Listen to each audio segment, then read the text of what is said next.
Welcome to Sola Scriptura Christian Church, a church located at the heart of Manila, the Philippine capital, that is firmly holding to the Reformed faith, adhering only to what the Scriptures teach, to train and equip members for the fulfillment of the Great Commission.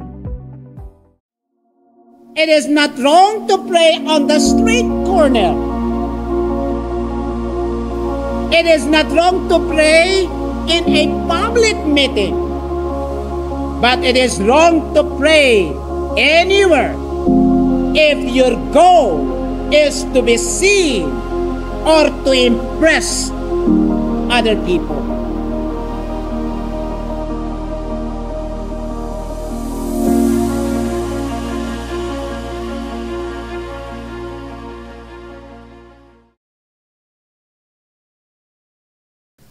Magandang umaga po sa ating lahat.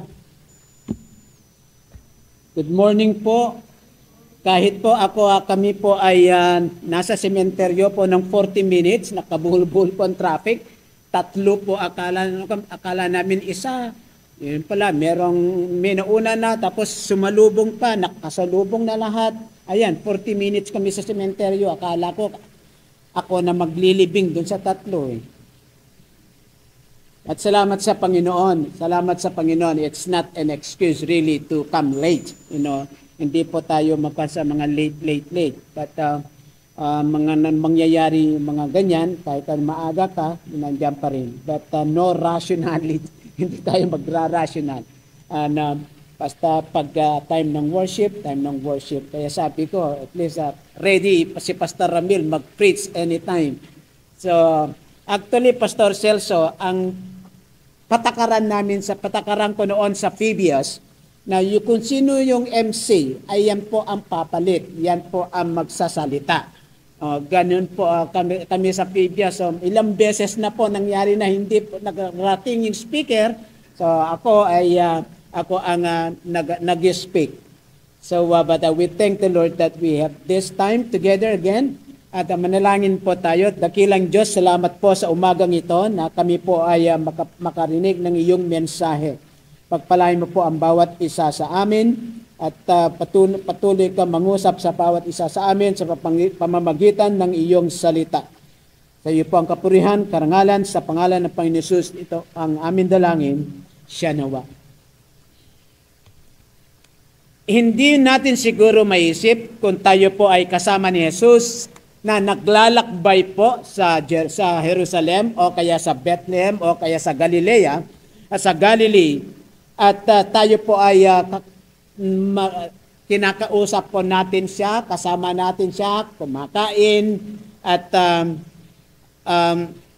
ano kaya ang nasa isipan natin na yung kasama natin siya, naglalakbay, at nakikita natin siya na nagpe-perform ng miracles, at kasama po ng mga disciples. Marahil kung nandun po kayo ay mamamangha po kayo. At you will enjoy probably His presence, and at the same time watching Him sa paggawa niya po ng miracles. Marahil kayo po ay nai-inspired sa kanyang pangangaral, sa kanyang pagtuturo, kung kasama niyo po si Jesus, at kung paano niya i-explain lahat ng mga matalinghagang na bagay patungkol sa kalangitan, patungkol sa kaharian. At imagine na kayo po ay magtatanong sa ating Panginoon Kristo, ano kaya ang nasa isipan ninyo? Alam niyo po, ang mga disciples, when the disciples saw Jesus Christ perform miracles and teach, hindi po sila na sabihin natin na parang, ay gusto ko rin magpe-perform ng miracles. Hindi po yan ang clamor ng mga disciples. At hindi na po nila sinasabi na, Panginoon, turuan mo kami kung paano kami mag-perform ng miracles. Hindi po. Ang nakakapture sa kanilang attention ay yung kanyang pananalangin. Pananalangin ng ating Panginoon. And ang ating Panginoon po He was praying in a certain place, and when He finished, one of His disciples said to Him, Lord, teach us to pray, just as John also teach his disciples. So sinabi lang ng mga disciples, hindi sila naghahangad na, okay, o sabi nila sa ating Panginoon Jesus, na okay, turuan nyo kami mag-perform ng miracles. Pero nung narinig nilang ang kanilang Panginoon, ang ating Panginoon, kanilang Master, ang ating Master, na nanalangin, ang tanong nila ay, ang request nila ay, Lord, teach us to pray. They wanted to know how to talk to God in prayer. Notice that Jesus gave them what they asked. Dating sa kanilang tanong. Kaya kung verses 1 to 8 po, hindi po natin na binasa yung mga ibang talata. Pero kung tingnan po natin yung verses 1 to 8, has something to do when you pray. Tapos yung 9 to 15, how to pray. So ito po yung instruction. When you pray, kung kayo po ay mananalangin. By the way, ang ating team natin for this month has something to do with prayer. Pananalangin po ang team natin for this month.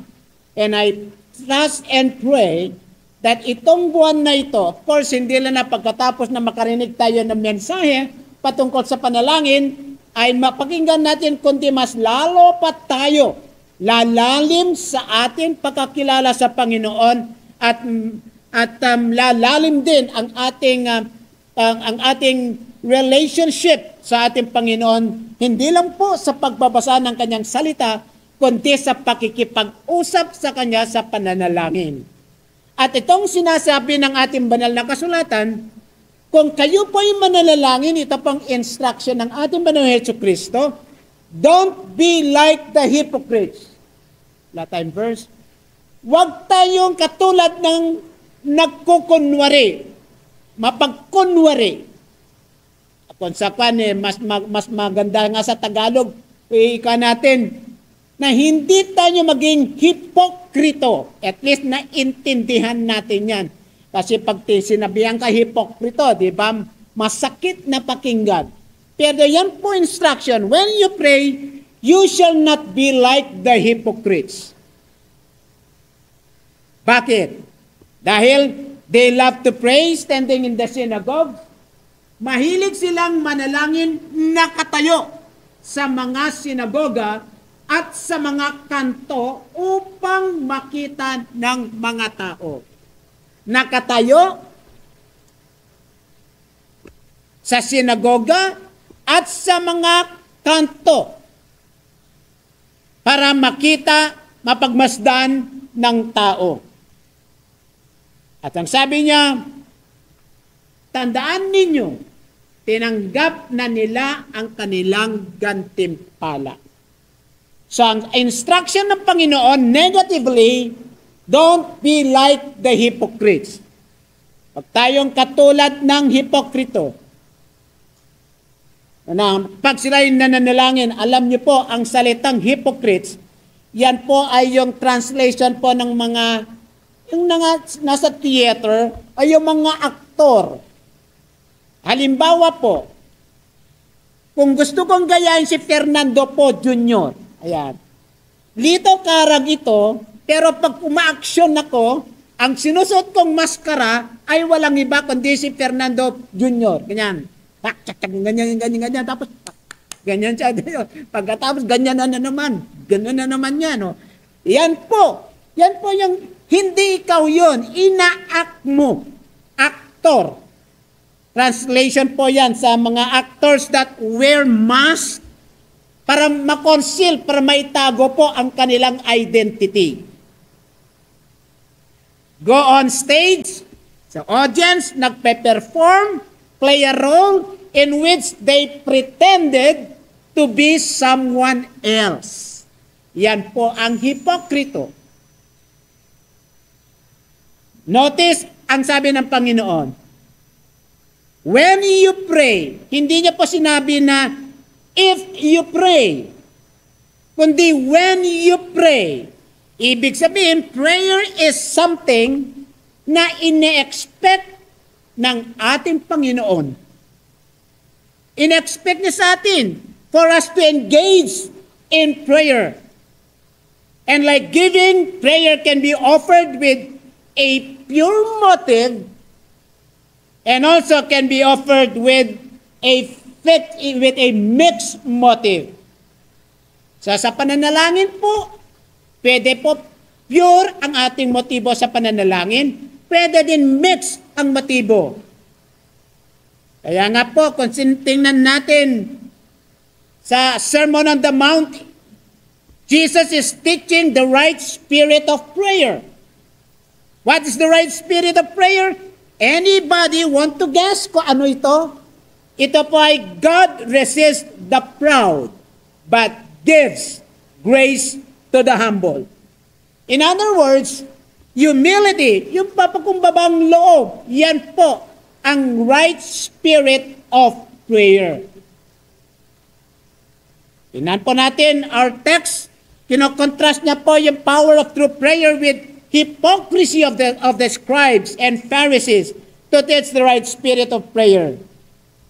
Ano po ito? So here we can see struggling against hypocrisy. Pagiging hipokrito is something that you and I na kailangan po maintindihan natin. Maunawan natin. It is not that the scribes and Pharisees are over here and the Christians are over there. That is not what the Lord is teaching. Ang tinuturo po tungkol sa mga Pariseo, that is in our own heart, that spiritual struggle that comes within our soul. Again, we are not to be as the hypocrites who love to pray in the synagogues, on the street corner.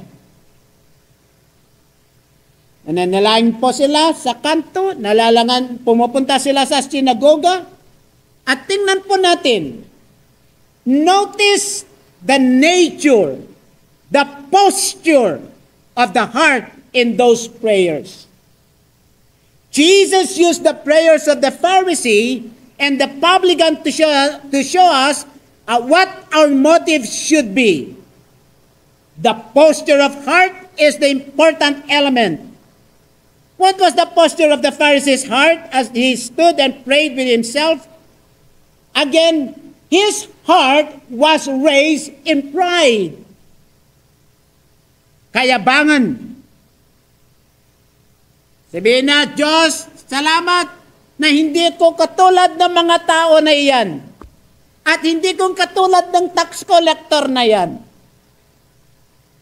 This was not a real thankfulness. It was spiritual arrogance. He was saying, I'm so spiritual, and that tax collector was not spiritual. In other words, parang sinasabi niya, I am so righteous, ako ay napakatuwid, pero itong mga tao nito, sila ay makasalanan. Now, contrast the posture of the Pharisee's heart with that of the publican when he prayed. He sees himself as needy. Di ba? Yung publican, nakikita niya yung sarili niya na nangangailangan ng kapatawaran, nangangailangan ng mercy ng Diyos. At makita natin ang pagkakaiba, ito mga Fariseo even and the publican. The publican na the Pharisee went to his house justified. Bakit? Dahil sa kanyang puso, tama ang kanyang dalisay, ang kanyang puso. He was broken as far as his spirit is concerned, and his prayer ay nagsasubmit sa ating Panginoon Diyos. Let me say this at the outset. Ang mga talatang ito ay hindi nagtuturo na mali ang manalangin sa public. You can pray in public.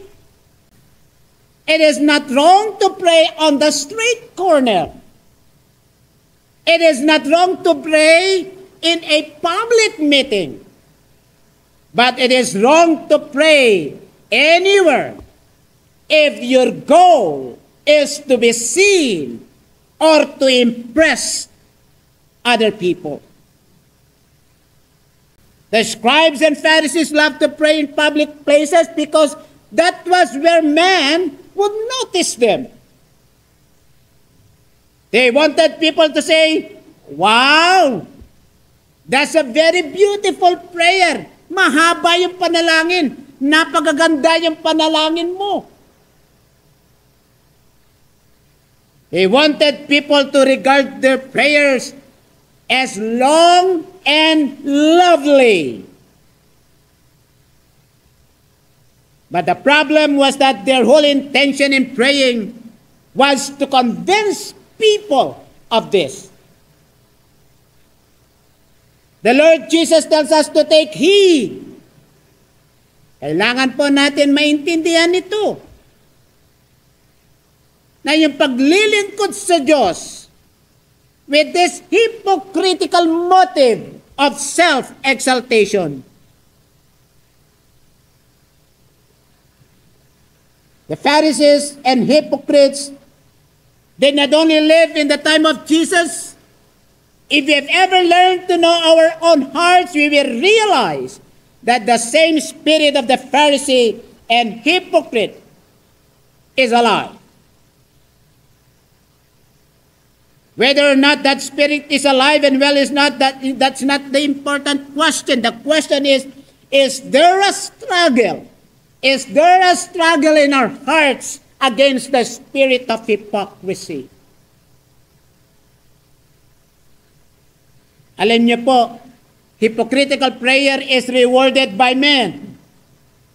Verse 5, when you pray, you must not be like the hypocrites. And then the last verse, ang sabi dyan, they receive the reward already.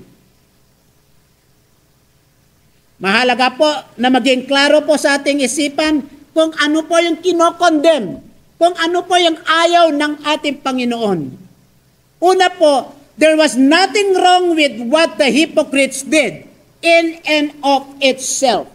Wala pong mali doon sa ginagawa ng mga hipokrito sa kanilang pananalangin. They were praying. Ano mali sa pananalangin? They were praying. In fact, Jesus says something about them that cannot be said about many of us. He said, they love to pray. You see? Gustong-gusto nila yung manalangin.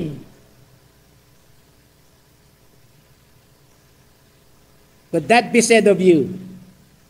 Tabo ba ay nasasabi sa atin na gustong-gusto natin yung manalangin? Ang sabi ng Panginoon sa mga hypocrites, sa mga Pharisees, sabi niya, gustong-gusto nila yung manalangin. They love to pray. Hindi lang yan. There is nothing wrong with how they pray. Wala pong mali kung paano sila nananalangin. Sila po ay nakatayo. Standing was the most, of course, common posture of prayer in the ancient Near East. Meron pa po. The problem was not where they prayed, kung saan sila nananalangin. The synagogue was the place of prayer. Wala pong problema po dun. A place of prayer, a place of worship, a place of service, a place of instruction, a place of fellowship. Sa yung lugar, okay naman yung lugar.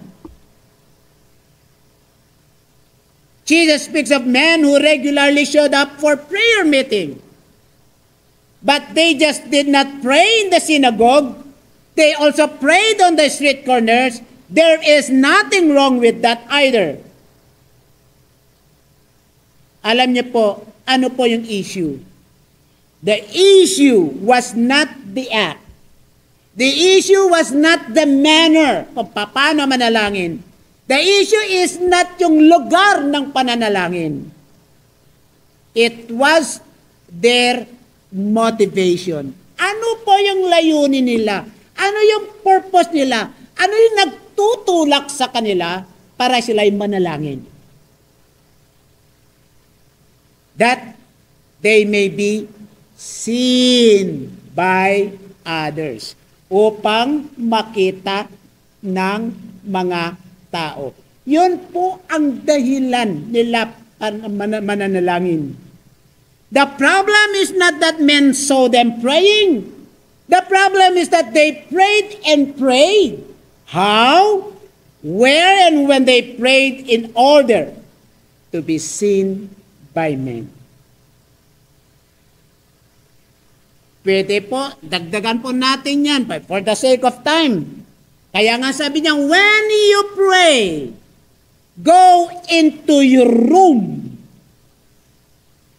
Pag mananalangin ka, ay papasok ka doon sa inyong room and shut the door and pray to your Father who is in secret, and your Father who is in secret will reward you. Yung iba naman, pang-display na panalangin. Ito naman, sige, magkulong ka, doon ka sa room mo. Kung tao naman na makikinig dito, ito naman, sa loob ng room ay walang iba kundi ang ating Panginoon. Pray. Jesus orders private prayer. Here to make the point that the true rewards of prayer are only found in the private place with God, not with men.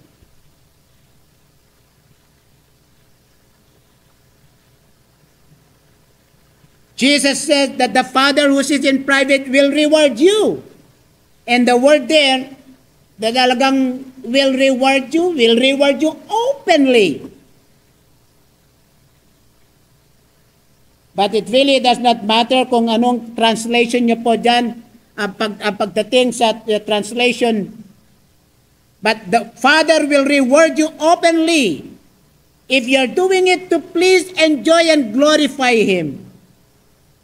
In other words, secret prayer brings a reward from God. Secret prayer is its own reward. There is no reward God can give you that is greater than intimate communion with Him. Tanong ko po sa inyo, nasaan po yung secret place natin? Marahil wala po kayong actual room na lugar sa pananalangin. Exclusive, reserved for prayer. But you ought to have a secret place to meet with God. Wherever you are sa iyong bahay, pwede kang manalangin sa ating Panginoon Diyos. It can be in the shower room. It can be in the bathroom. I don't know. Whatever place.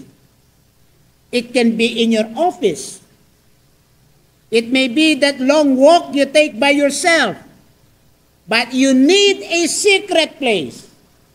That secret place where only God sees is the place where sincere prayer is rewarded. So, ang sabi ng Panginoon, huwag tayo matulad sa mga hypocrites, sa mga Pharisees. At pangalawa po, huwag tayong matulad ng mga pagans. Do not use vain repetitions katulad ng mga pagans, mga hentil, na paulit-ulit na lang ang panalangin. Hindi po paulit-ulit ang panalangin katulad po ng ginagawa ng mga pagans. For they think, nasa isip nila, na they will be heard for their many words. Vain repetitions. Ito po yung sinasabi natin na kung saan ay when you pray, don't say something like, bata-bata, yung mga ganyan, o kaya tuloy-tuloy lang, na paulit-ulit-ulit. That which our Lord here condemned is not our asking again and again for the same thing, but the reducing of the duty and privilege of prayer. Parang may masabi ka lang, it is a lip labor, ika nga. Sabi ni David, Psalm 119, teach me thy statutes no less than 7 times. Teach me thy statutes. We find David praying, in Psalm 119. Ang ating Panginoon Kristo in the garden repeatedly asked for the removal of the cup. Also, ang ating si Apostol Pablo prayed 3 times, besought the Lord for the departure of his thorn in the flesh na tanggalin ang kanyang sakit. Alam niyo po, it is vain repetition po ang pinagbabawal. The heathen use vain repetitions in their prayers. Kita po natin sa 1 Kings 18:26, nandiyan po yan. Yung kay sa mga sabihin natin, mga unbelievers. Sabi nila, "O Baal, hear us." But there was no voice, no one answered. Then they leap about the altar which they had made. Sila po ay sumasayaw doon sa altar na yan. Ganun ang ginagawa nila. That was their whole prayer before Baal. "O Baal, hear us. O Baal, hear us."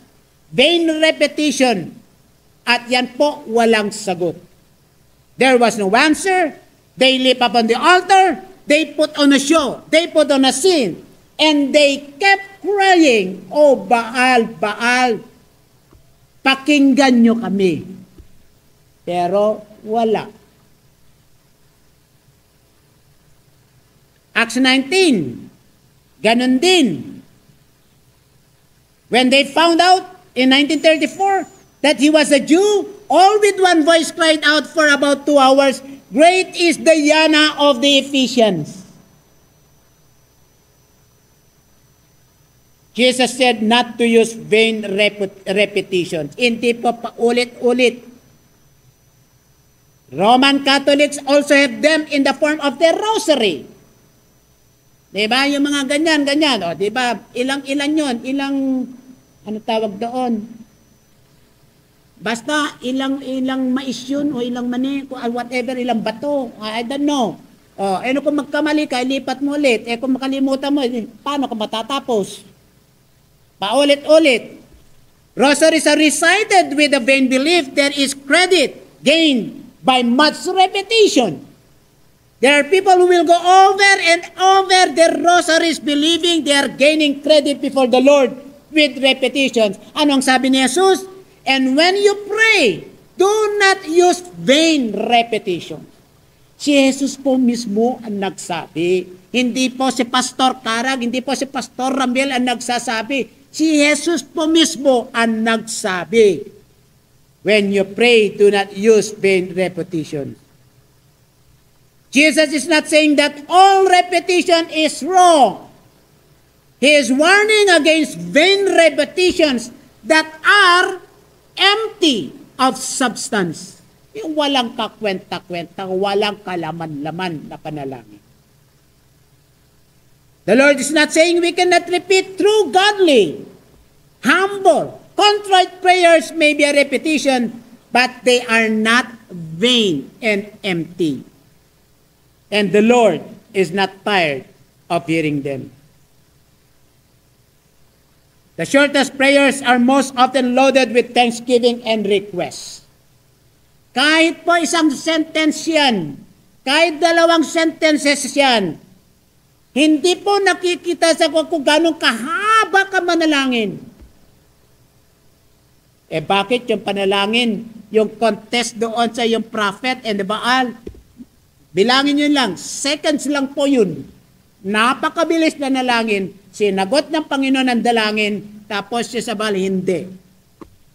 Pero maiksi lang niya panalangin. Hindi na kailangan kung kanong kahaba-haba. Beloved in the Lord, Jesus was teaching the contrast between true godliness in spiritual worship and the hypocrisy of the scribes and the Pharisees. Kailangan po natin, and of course the Gentiles, na kung saan ay paripit at paulit-ulit ang kanilang mga panalangin. Kaya ano ang ng Panginoon? We do not pray, by the way, to inform God of anything. This may seem obvious. When you pray, you are not informing God of things He would not otherwise know. The Bible tells us that He numbers the stars in the sky, the sand on the seashore, and the hairs on your head. Much more kung katulad ko na, di mabilis na lang magbilang. Dahil wala na masyadong buhok. Pag-isipan po natin, pagbulayan po natin, pagbulay-bulayan natin, billions and billions of stars, and He knows the name of each one. Think how easily you get flustered on Sunday morning trying to remember that person na kung saan ay hindi mo na maalala. Pero ang Panginoon po, hindi lang maalala, kundi alam niya. You don't inform Him. He knows already.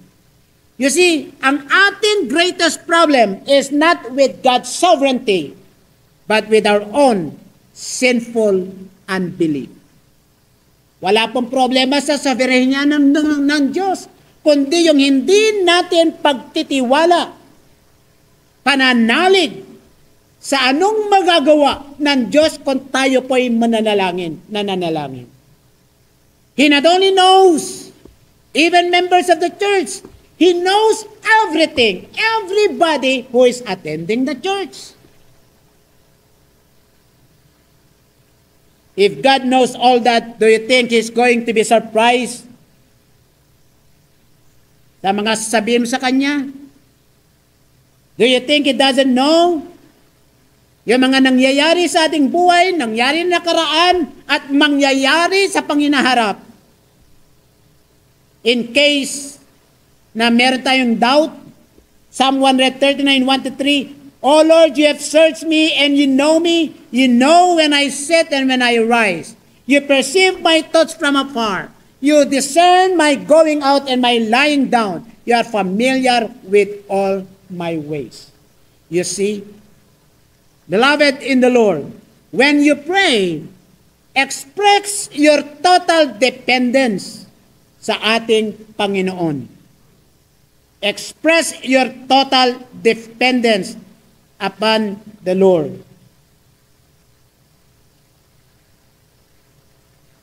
Our purpose in prayer is not to cause people to say, oh, what marvelous prayers this person prays. Our purpose in prayer is to commune with the living God. The Christian aim in prayer, that is, my friends, is to be heard of the Heavenly Father. It is to fellowship with the Heavenly Father. It is to receive His approval, His answer, not the approval and acceptance of men. And so, tayo ng mga mananampalataya, kung tayo po'y mananalangin, we will approach God in prayer not in pride, but in humility. Because the Christian knows that he or she goes before the Father of heaven and earth. You see, tayo ng mga mananampalataya, we do not go with the desire to manipulate God. But out of sincerity, to enter into conversation, communion, through a spiritual conversation with the living God. Kumusta po ang ating puso sa pananalangin? O nananalangin ba tayo? Kumusta po ang ating prayer life? How is our prayer life? Baka mamaya pag may nangyari, ay, Diyos ko po. How is our prayer life? Ano po yung nagmo-motivate? Ano yung nagmo-motivate sa inyo na mananalangin? Kaya ang sabi ng Panginoon, 9-15, pray then in this way. Hindi katulad ng mga hipokrito, na mga Pariseyo, mga scribes, na mga hentil, mga pagans. Pray then in this way. Kaya memorize tayo natin yan, di ba? Our Father who art in heaven, hallowed be thy name, thy kingdom come, thy will be done on earth as is in heaven. Diba? Memorize na dapat natin yan. 9 to 15. Sabi niya, pray then in this way, our Father. The prayer begins by addressing God as Father. Yan po ay nag-stress ng intimate relationship, family relationship. This is striking. Jesus was teaching his disciples to understand God as their Father. Though the rabbi spoke of God as the Father of the people, Jesus teaching them to address God as their own personal Father. When you meditate on this a moment, the awe and wonder, if it begins to break over you, the God who created the universe, ang lumikha sa langit at lupa, ay siya po ay ating Father. The God who revealed himself in fire and smoke and thick clouds in the Old Testament is our Father.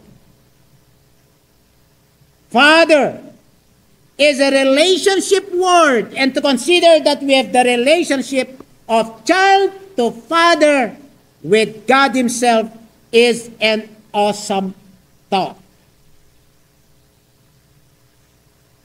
Alam niyo po, pag sabi ng ating Panginoon Kristo na Father in those days, yung konsepto na yun, nandun yung care, nandun yung love, nandun yung discipline, nandun yung responsibility, nandun yung hope sa kanyang mga anak. At merong respect. Father, our Father who art in heaven. Jesus teaches us to call out to God as our Father. Not just, hindi lang po nakafocus po sa atin. Not just my Father, but a communal. As a church, as believers, our Father. It is not just my Father, it is your Father, it is our Father. And the Lord's Prayer is intended for all of us who art in heaven, which adds what? Infinity, kung titingnan natin sa ating understanding sa ating Panginoon Diyos. Who art in heaven. We reflect on God's greatness. And His name is to be reverenced. Hallowed be thy name. Hallowed. Why does Jesus include the concept of hallowed?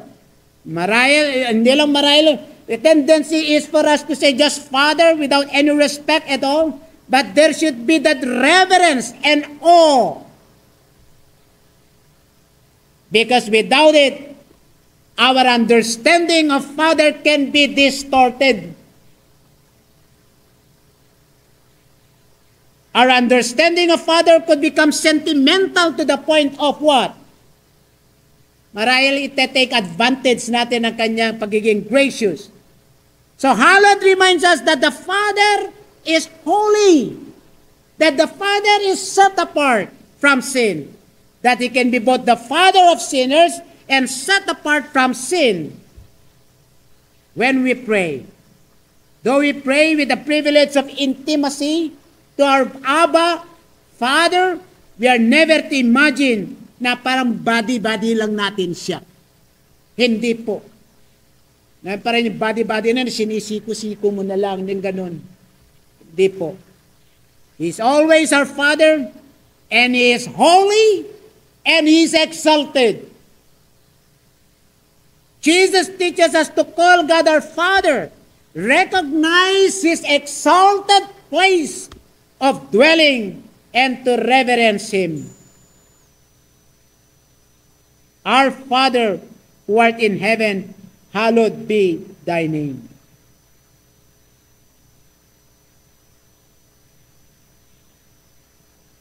We need to hallow His name in our prayers. We are to approach the Father not only with familiarity but also with reverence and respect. Sabi niya po yan, Thy kingdom come and will. Verse 10, when you pray, too often we want to get on quickly to our concerns, di ba? Pananalangin tayo, ito po kailangan ko, ito ang ganyan, ito ang ganito. Puro mga kailangan natin. Pero kung tingnan natin yung pananalangin ng ating Panginoon, we first pray about the concerns of God's kingdom and His will. This is not the petitioner's prayer so much as the disciples' prayer. This is how disciples are to learn and to think and pray and act with God's kingdom foremost and predominant in their mind. Yun ang dapat na may kintal sa kanilang isipan, nangunguna sa kanilang isipan, ang kaharian ng Diyos. Hindi po yung concern natin, kundi ang kaharian ng Diyos. Thy kingdom come, what are we asking? Thy will be done on earth as it in heaven. Alam niyo ko, pagdating po sa kingdom of God ay napaka-complex po yan. It goes far back into the Old Testament, at least to the book of Exodus, where God reveals Himself as Israel's king. So if there is a king, there is a kingdom. He makes a covenant with them in the form of this, yung mga ginagawa nila mga treaty noon in Exodus 19:3-6. Remember that the tabernacle in the wilderness is the throne room of the desert monarch. He leads them by day and night. Alam natin yung kasaysayan na yan.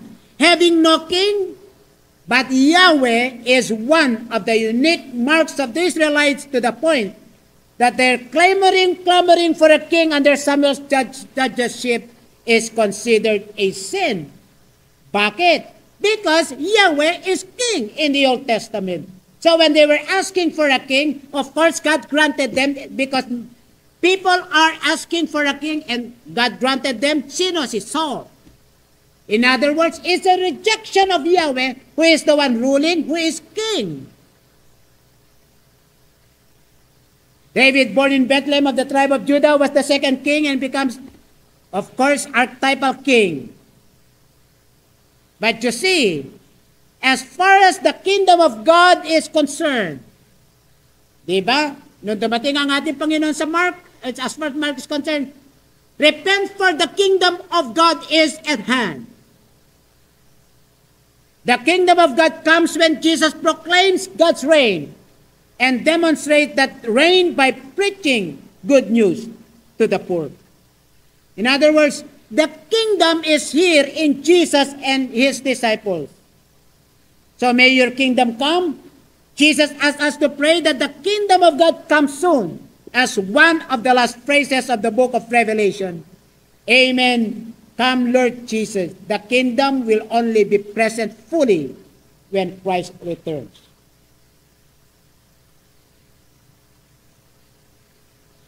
But He's already reigning. He is the king. When we pray, your kingdom come, we are asking God to manifest the power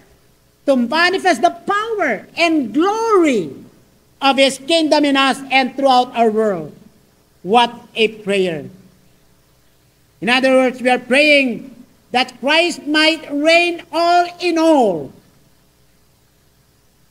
We are also asking the Father to hasten the return of Jesus Christ to this earth.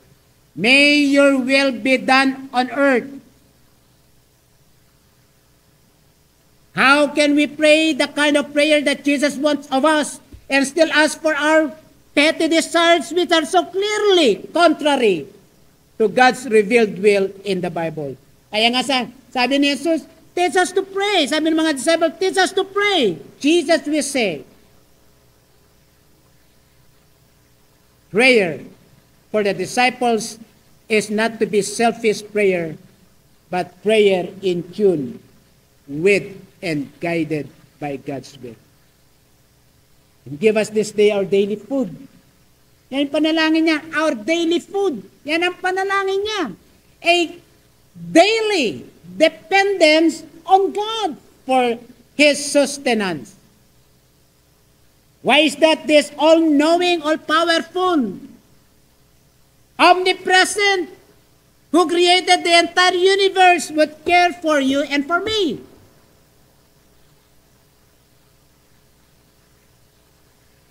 Why would He commit Himself to providing our daily bread?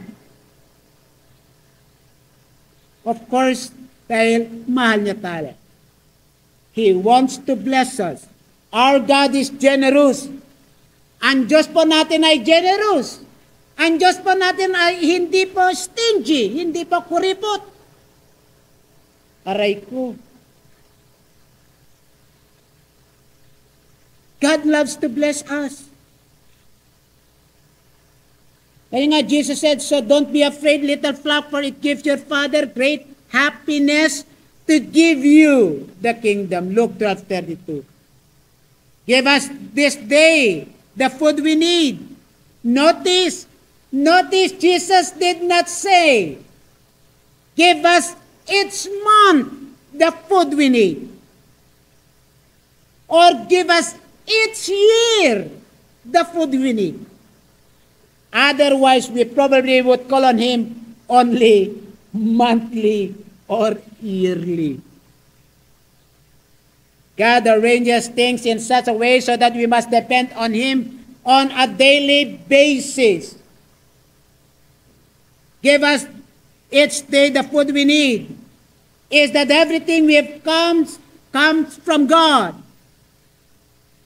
Of course, you can work hard.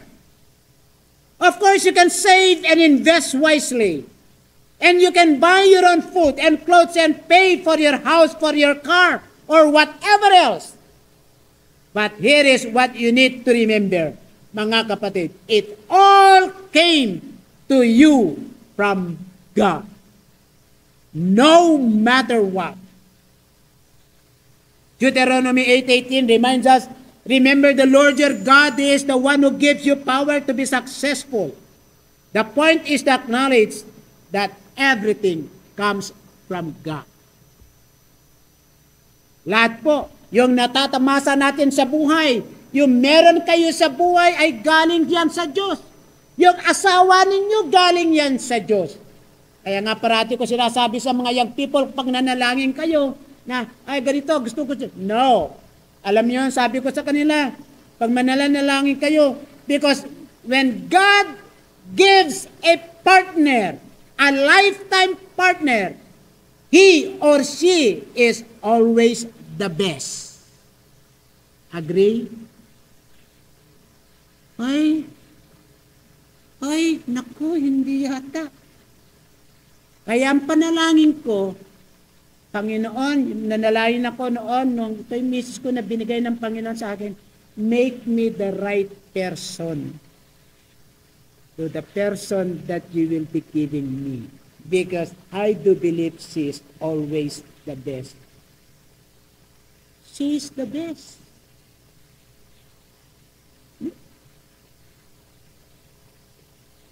Everything comes from Him.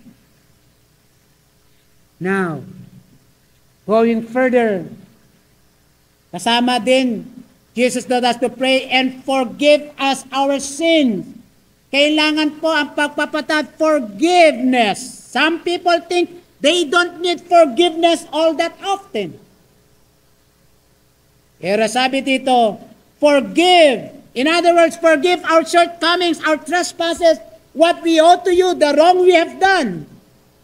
Kaya nga kung gusto natin makita ang ating pananalangin na masagot in the affirmative, then you must confess your personal sin. Diba? If I regard iniquity in my heart, the Lord will not hear us. Importante po ang pagpapatawad, humingi ng kapatawaran sa ating mga kasalanan. Huwag natin sabihin na tayo ay perfecto. Huwag na natin sabihin na hindi tayo nakakasala. Pagtingin mo lang sa isang babae na maganda, At may naisip ko na, kahit hindi mo pa nagawa, iyan ay adultery na. Yung galit na galit ka sa tao, gusto mo pala, planuhin mo pala patayin, murder na kaagad yun. In other words, we need to be conscious of all the sins that we commit and ask for forgiveness. At sa ating mga kapatiran, kung meron tayong mga pagkakasala laban sa kanila, we need to ask for forgiveness. So whether we think we need it, we still need to pray, forgive me my sins, because the Bible says if we say that we have no sin, we deceive ourselves. And the truth is not in us. You see, the more you have grown spiritually, the more aware you will become of your own sin. Many times, nag-struggle po tayo sa pagpapatawad.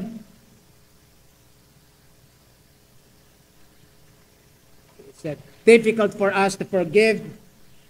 It is usually not so hard to forgive people we don't know. The people with whom we have a relationship of trust who turn on us, who betray our trust, those people are the hardest to forgive. Diba? Pinagkatiwalaan mo.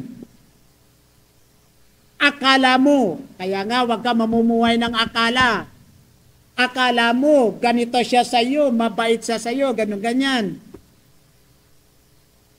Kilalang-kilala mo. Those people are the hardest to forgive. It could be a husband. It could be a wife. It could be a father, a mother, children, boyfriend, girlfriends, and our best friends. They can turn on us and wound us deeply. Diba? Na masyado tayo nasaktan sa ginawa ng ating kaibigan, ng ating asawa, ng ating mga anak, na kung saan ay hindi na tayo, parang wala nang space sa atin at hindi tayo nagpapatawad. How will you grow in your walk with the Lord if you are still harboring that unforgiving spirit? Maybe ang gagawin natin, we withdraw and protect ourselves and never venture out again. No. The path of health is forgiveness. The path of healing, if you will, is forgiving. Sometimes we receive forgiveness because we mistake it for substitute. True forgiveness does not minimize the sin or the hurt, nor excuse the sinner. True forgiveness chooses not to hold the sin against the sinner any longer. True forgiveness is pardon. God of forgiveness answers our prayers like that. He makes a way where there's no way. He takes us beyond ourselves. Kaya nga doon, lead us not into temptation. Keep us from temptation. When tempted, no one should say, God is tempting me, for God cannot be tempted. This prayer, lead us not temptation, help teach us how important it is for us to stop flirting with sin, but to actively flee and resist it.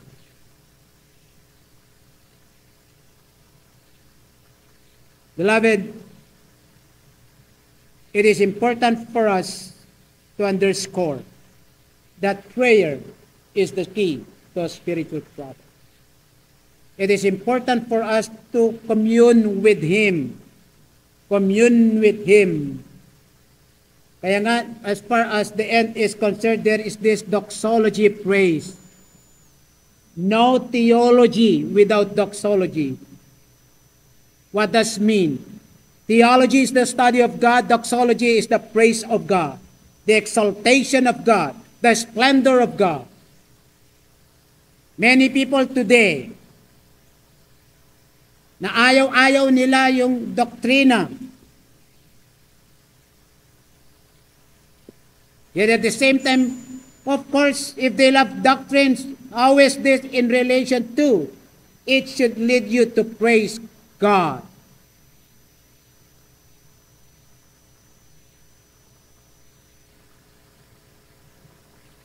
Beloved in the Lord, how is our prayer life?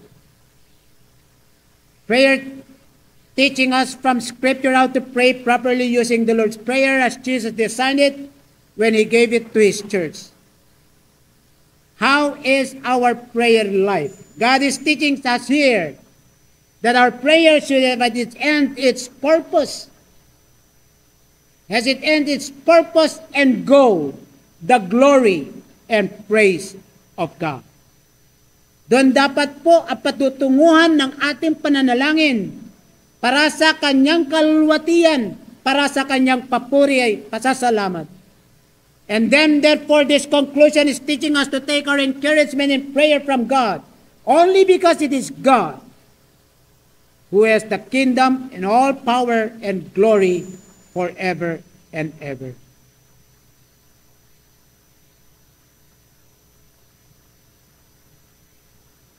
Let's continue to commune with Him.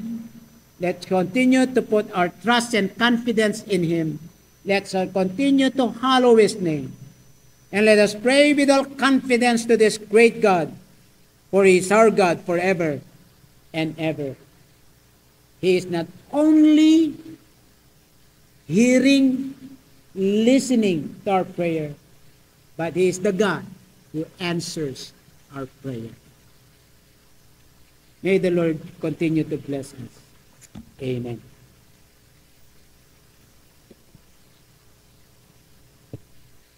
Yan po ay Lord's Supper natin, first Sunday of the month. Nanyahan ko po si Brother RJ, saka si Pastor Celso to distribute po yung ating po mga elements.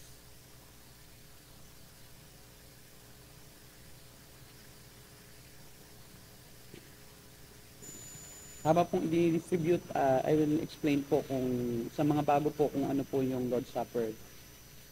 So, meron po tayong mga bagong mga kapatid na makikipag-celebrate. So, una po ay wala po itong mystical na effect sa atin na hindi po ito nagpapagaling ng mga sakit. No? Kasi baka po yun ang ating akala. Hindi rin po ito dahilan para po tayo pansamantalang mapatawad sa kasalanan.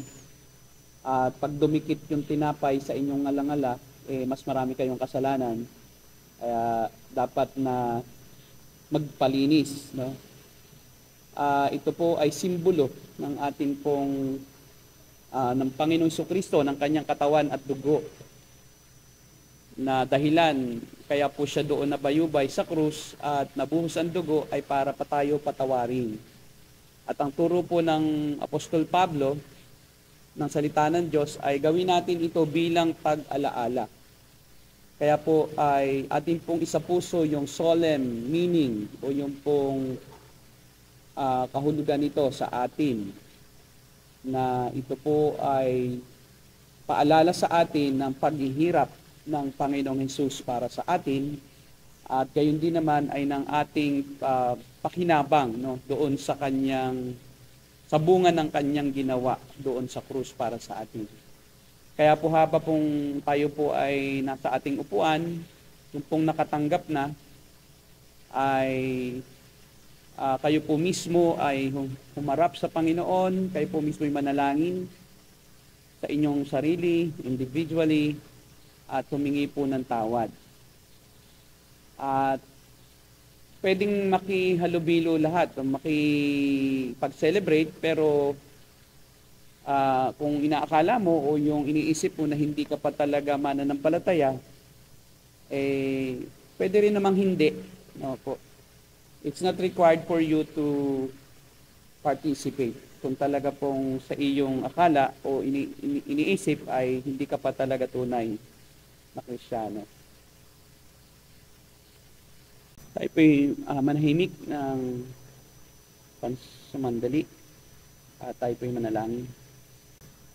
O Diyos Amang makapangyarihan sa lahat, salamat po ng marami sa pribilehiyong ito na kami iyong binigyan ng isang ordinansa bilang isang iglesia na kami po ay magsama-sama at makibahagi sa isa pong paalala sa amin na ikaw po ay nagpadala ng iyong bugtong na anak upang kami po ay tubusin sa aming mga kasalanan sa pamamagitan ng kanyang dugo at sa pamamagitan ng kanyang kamatayan. Nasugatang katawan doon sa krus. Salamat po at dalangin ko po, ako mismo, o Diyos, ay humihingi ng kapatawaran at nakikita mo rin po ang puso ng mga nariritong mananampalataya.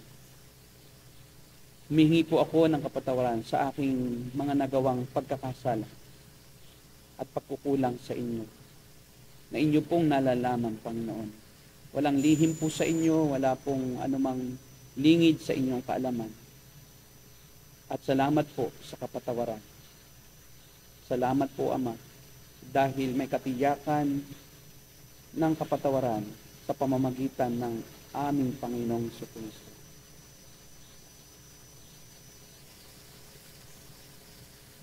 Tayo po'y tumayong lahat at tayo po'y magsama-sama sa ating pong pakikibahagi sa hapunan ng Panginoon.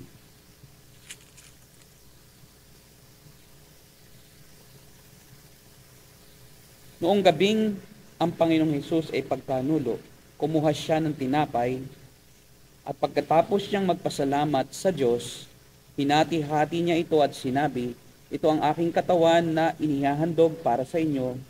Gawin ninyo ito bilang pag-alaala sa akin. Sabay-sabay po nating kainin ang simbolo ng katawan ng Panginoon at magpasalamat.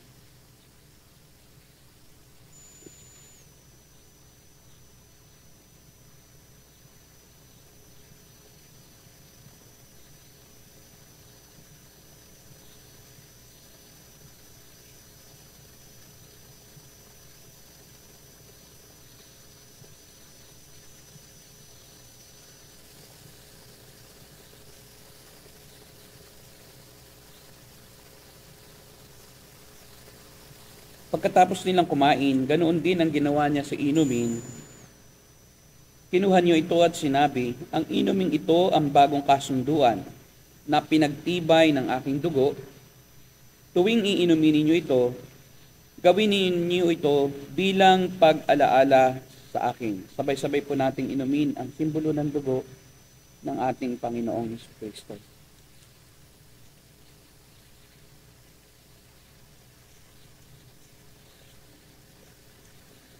Sabay-sabay po tayong magpasalamat sa Panginoon, aming Diyos na makapangyarihan sa lahat. Muli po, salamat sa iyo pong itinalagang ordinansang ito ng iyong iglesia upang kami ay muling paulit-ulit na makapagbulay sa aming kalagayan bilang iyong mga hinirang at kung paano kadakila at gaano kalaki ang pag-ibig na iyong inilaan para sa amin.